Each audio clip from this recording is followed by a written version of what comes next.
আসসালামু আলাইকুম। দেশ ও দেশের বাইরে থেকে যারা আমার ভিডিওটা দেখছেন তাদেরকে দৃষ্টি আকর্ষণ করছি। ইদানিং আমাদের এলাকা থেকে সকল বাড়ি থেকে মুরগি হারাই যেতেছে। কে বা কারা এই মুরগিগুলো চুরি করতেছে, ঠিক আছে, আমরা নিজেও জানি না। আমাদের প্রতিটা ঘরে থেকে দেখেন আজকে এই যে শাহজাহান কাকার বাসা থেকে 5টা মুরগি হারিয়ে গেছে। তারপর রাত্রে হারাইছে হলো শেরু কাকার খোপে থেকে 14টা মুরগি হারিয়ে গেছে। আমার যা ধারণা বিশ্বাস, ইদানিং ইয়াং জেনারেশনের কিছু পোলাপান নিশা করে, ঠিক আছে, রাতভর আমাদের এলাকায় এসে, ঠিক আছে, অন্য এলাকাতে ঘোরাফেরা করে। ওরা মূলত ওই মুরগিগুলো চুরি করছে।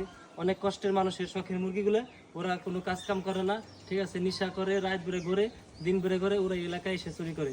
এই যে আজকে হারাইছে আপনার মুরগি, কালকে আমার মুরগি হারাবে, এমন প্রতিদিন এলাকাতে মুরগি হারাই যেতেছে। তো আপনাদের সবার কাছে দৃষ্টি আকর্ষণ করছি, রাত 10টার পরে অন্য যে মানুষের শখের মুরগিগুলো ওরা চুরি করে বেচছে, নিশা খায়। আর চোরগুলো আমার মনে হয় মূর্খ চোর না, শিক্ষিত চোর। কারণ দেখেন এই যে বিল্ডিং এর সিসি ক্যামেরা লাগানো আছে, সিসি ক্যামেরা লাগানোর পর ওরা এই দিক দিয়ে ঘুরে এসে, ঠিক আছে, এনটা ঘুরে এসে এই খবর থেকে একদম মুরগিগুলো এনেছে যাতে ওদের ফেসগুলো না আসে। তাই আমরা সবাই, আমাদের গ্রামবাসী সবাই দৃষ্টি আকর্ষণ করে বলছি, এমনকি পাশের লোকজনকে দৃষ্টি আকর্ষণ করে বলছি, যদি রাত 10টার পরে আমাদের এলাকায় অন্য এলাকার মানুষ যদি দেখি, ডাইরেক্ট ধরে তার গার্জিয়ানকে ফোন দিতে হবে। দেখেন প্রতিটা খোপ থেকে, মনে করেন এর আগে আমার এক বন্ধু খোপে থেকে 40টা মুরগি নিয়ে গেছে চুরি করে।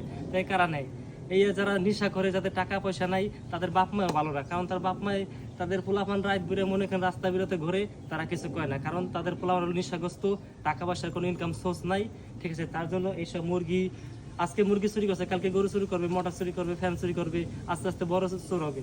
তাই আমরা সবাইকে দৃষ্টি আকর্ষণ করে বলছি, ঠিক আছে, ভিডিওটা সবাই শেয়ার করবেন আর সবাই সতর্ক হবেন, তার কেউ না চুরি করতে পারে।